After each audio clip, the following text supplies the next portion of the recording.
Now, I got this coffee this morning from Starbucks.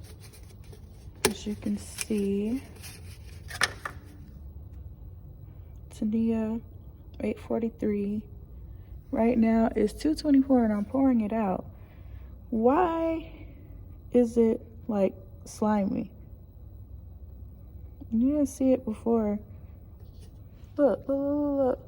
What the freak?